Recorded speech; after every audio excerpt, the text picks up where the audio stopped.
Nuestro mundo.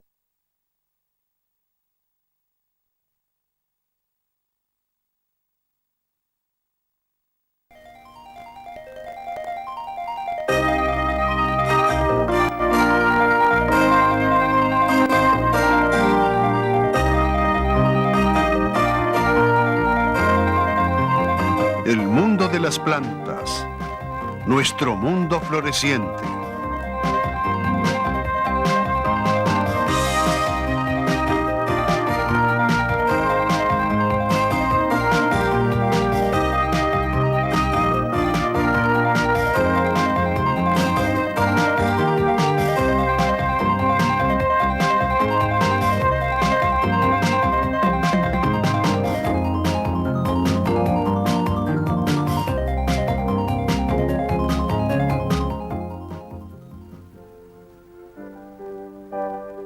Las flores, indudablemente, están entre los grandes dones que la naturaleza nos brinda. ¿Pueden imaginar lo opaco que se vería nuestro mundo sin ellas? Lo descolorido que parecería. Pero, tal como tantas veces ocurre con la naturaleza, con frecuencia pasamos por alto las flores que nos rodean. Las ignoramos. Perdemos de vista el papel de dadoras de vida que juegan en la naturaleza.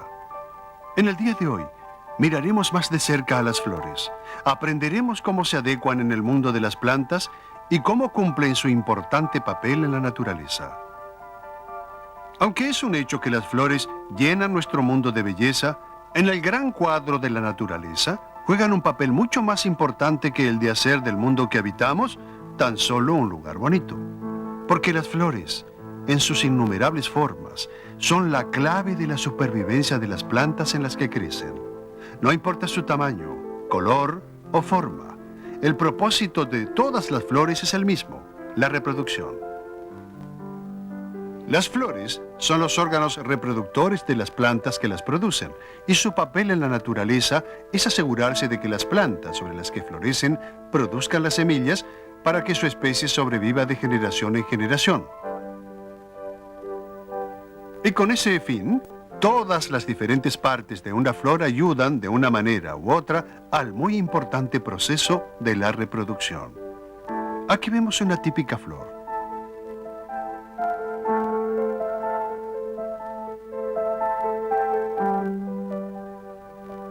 La estructura en el centro se llama pistilo y se la considera la parte femenina de la flor. Las estructuras alrededor del pistilo son los estambres y forman la parte masculina de la flor. Juntos, pistilos y estambres son los que hacen posible que las plantas de flor se reproduzcan. Las puntas de los estambres se llaman anteras. Aquí hemos visto en primer plano algunas anteras. Ellas producen células especiales llamadas polen. También vemos aquí algunos granos de polen muy ampliados. Los granos de polen son mensajeros. Producen esperma, las células sexuales masculinas que transportarán una mitad del material genético necesario para producir una nueva planta. Este diagrama recortado muestra otra parte importante de cada flor, los óvulos. Estos producen y contienen los huevos de la planta, sus células femeninas. Ellas contienen la otra mitad del material genético necesario para producir una nueva planta. Las plantas producen sus óvulos dentro de un órgano llamado ovario. Para que las flores produzcan las semillas necesarias para que crezca una nueva generación de plantas, deben transportar desde un estambre hasta un pistilo un grano de polen con su carga de material genético. Si todo marcha bien y esto sucede, el grano de polen genera un tubo a través del pistilo hasta el óvulo que está esperando. El material genético del grano de polen viaja a través del tubo de polen y se une con el del óvulo en un proceso llamado fertilización. El huevo fertilizado se desarrolla en una planta bebé llamada embrión. El óvulo se convierte así en una semilla y el ovario circundante en fruto.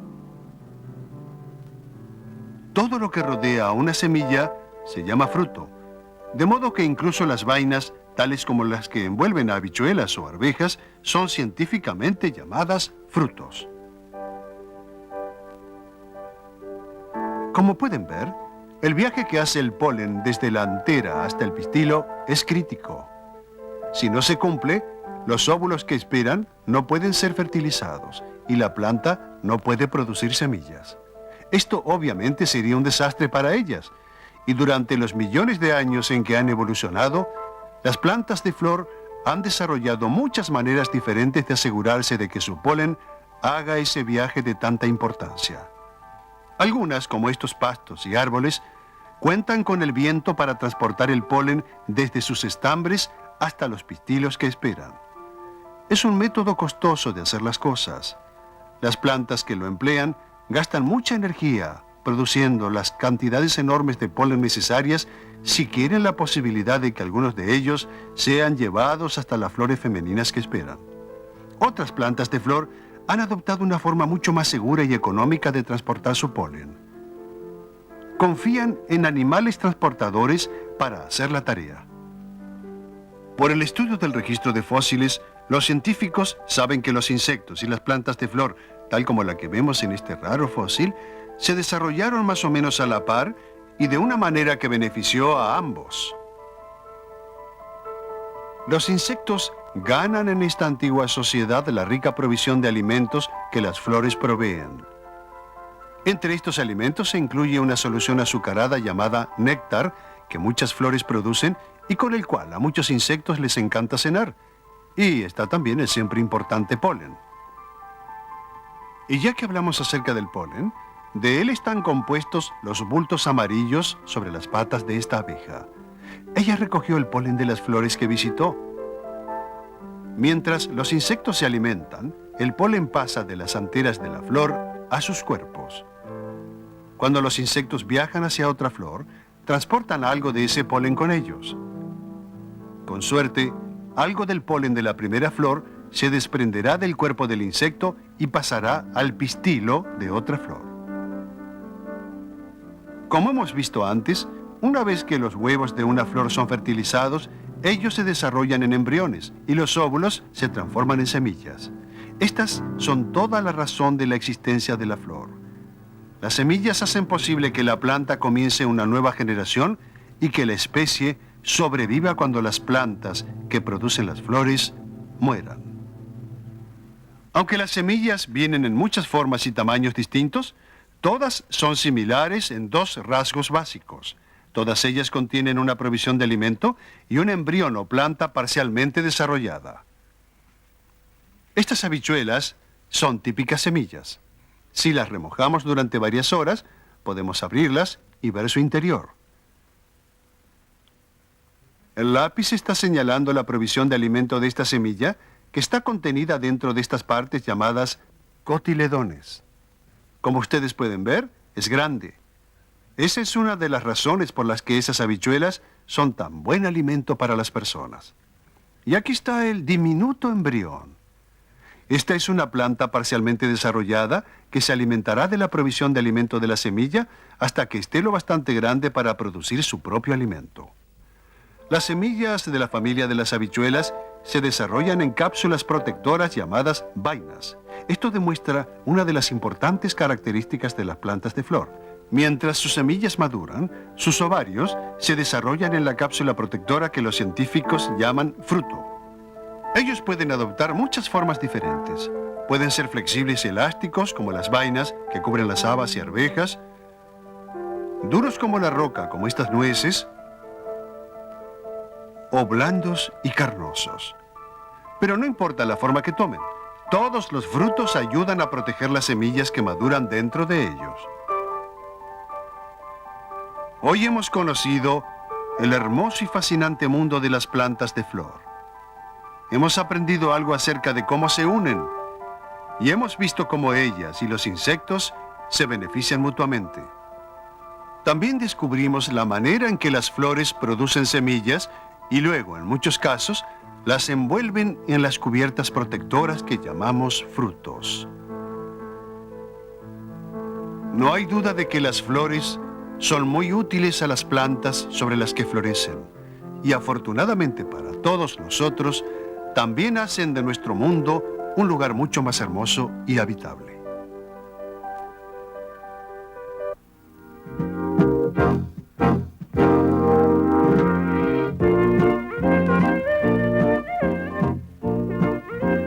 El mundo de las plantas, la estructura de las plantas.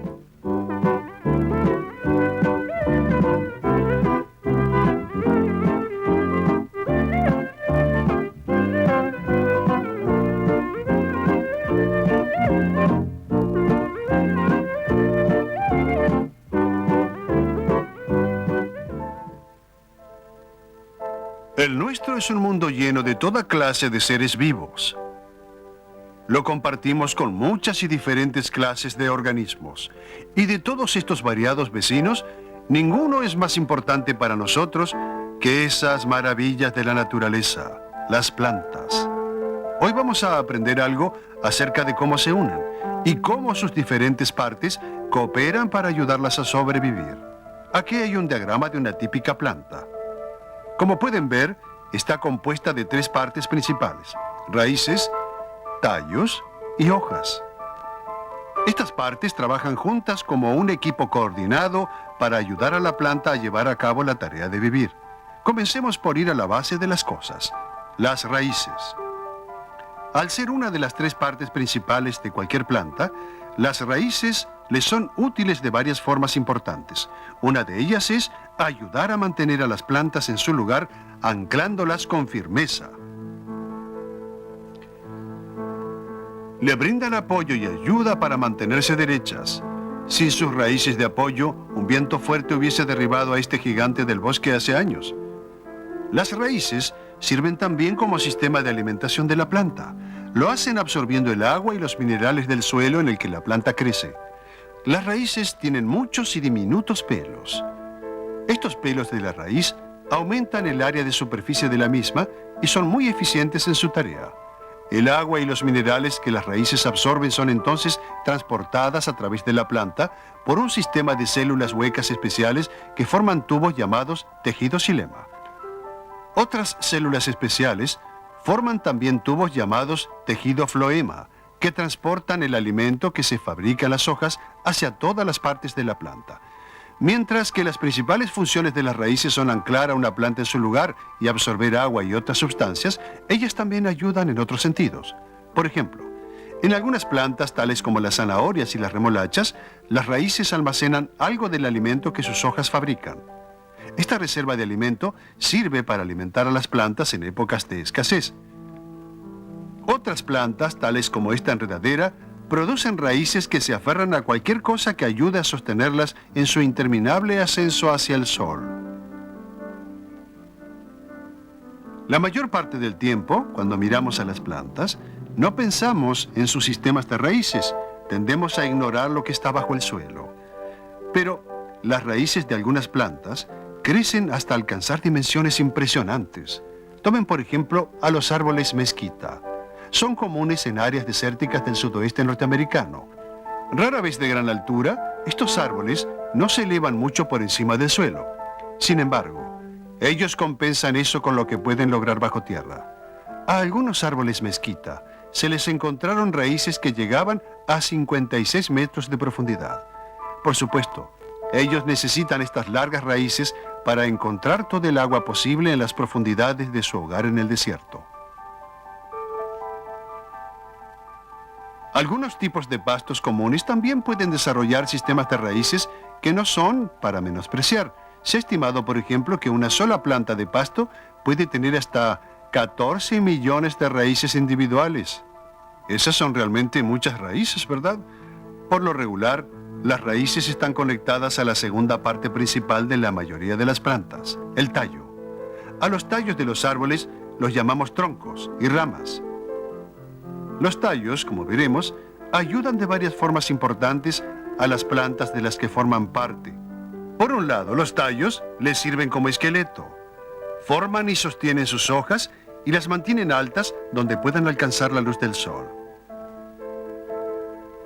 Los tallos unen también las raíces y sus hojas.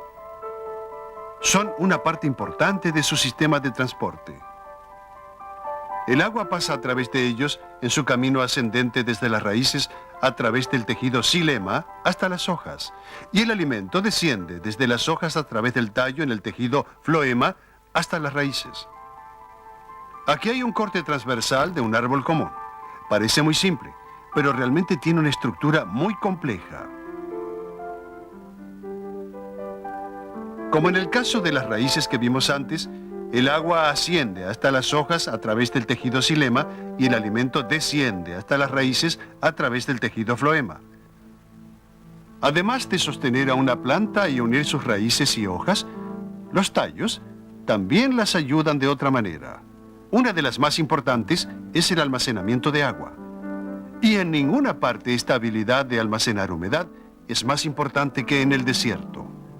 Allí pueden pasar meses o hasta años hasta que llueva. Y para las plantas, tales como estos cactus, la capacidad de almacenar agua a menudo marca la diferencia entre la vida y la muerte. Los cactus sobreviven en el desierto utilizando los blandos centros medulares de sus tallos como depósitos. Cuando de vez en cuando caen infrecuentes lluvias en el desierto, las raíces de los cactus rápidamente absorben toda el agua que pueden. Ellos luego almacenan el precioso líquido en sus tallos que se expanden como un acordeón gigante para hacerle lugar. Hasta ahora hemos visto lo importantes que los tallos son para las plantas que los producen. Además, los tallos de muchas clases de plantas son también útiles para nosotros. La paja y el heno están compuestos, por ejemplo, de los tallos de plantas forrajeras. Y aquí tenemos esta especie, la canela, que está hecha de la corteza interior seca de los tallos del árbol del mismo nombre. Sin embargo, de todos los productos que derivan de los tallos de las plantas, ninguno es más importante para nosotros que la madera que se corta de los principales tallos de los árboles. Aquí vemos un corte del tallo principal de un árbol pequeño o tronco, como habitualmente lo llamamos. Su tosca cubierta exterior se llama corteza. La corteza ayuda a proteger a las plantas de algunos invasores posiblemente fatales, como varias clases de hongos y distintos insectos voraces. Y aquí entre el floema y el xilema es donde encontramos la delgada capa de células vivas llamadas el cambium vascular. Cuando las células que forman el cambium vascular se dividen, el tallo se hace más grueso, produciendo nuevas células, xilema y floema. El xilema que se forma durante la época de crecimiento está representado por anillos anuales. Podemos saber la edad de un árbol contando estos anillos. Los científicos también pueden saber mucho sobre el clima y las precipitaciones anuales examinando estos anillos. Hasta ahora hemos hablado acerca de los sistemas del anclado, apoyo y transporte de las raíces y tallos de las plantas. Ahora le toca el turno a las hojas. Dentro de ellas tiene lugar la verdadera magia porque son la principal fábrica de alimento de una planta. El papel principal de todas las hojas es hacer alimento, y esto es lo que hacen por medio del extraordinario proceso químico llamado fotosíntesis. Así es como funciona. Las raíces de la planta absorben agua del suelo circundante y las hojas absorben aire que contiene dióxido de carbono. Una vez en las hojas de la planta, el agua y el dióxido de carbono entran en contacto con un producto químico verde llamado clorofila. La clorofila está contenida en las células de las hojas, envuelta en diminutas estructuras parecidas a granos llamadas cloroplastos. La luz del sol que cae sobre la clorofila brinda la energía necesaria para que tengan lugar las variadas reacciones químicas involucradas en la fotosíntesis. La fotosíntesis convierte el dióxido de carbono y el agua en los azúcares que son el alimento de la planta. El oxígeno es un producto residual de este proceso. Las hojas lo liberan en el aire. Este es un elemento necesario para la mayoría de los seres vivos en la descomposición del alimento y la liberación de energía. el mágico proceso de la fotosíntesis para producir alimento que tiene lugar en las plantas es la base de casi toda la vida sobre la Tierra. Con el sol como fuente de energía, las plantas convierten la materia prima, dióxido de carbono y agua, en azúcar, el alimento básico que necesitan para vivir y crecer. Algunas de estas mismas plantas sirven luego como alimento a infinidad de seres, incluyéndonos a nosotros mismos. La energía del sol es almacenada en el azúcar, por lo tanto, la energía que nuestro cuerpo utiliza para permanecer vivo, crecer, caminar, correr, sonreír y pensar, proviene del sol. Hoy hemos conocido un poco más el mundo de las plantas. Hemos aprendido algo sobre cómo están constituidas y acerca de la extraordinaria reacción química, la fotosíntesis, que tiene lugar en todas ellas. Una reacción que no solo produce el alimento necesario para las plantas mismas, sino que es también la base de la supervivencia para casi todos los seres vivos sobre la Tierra.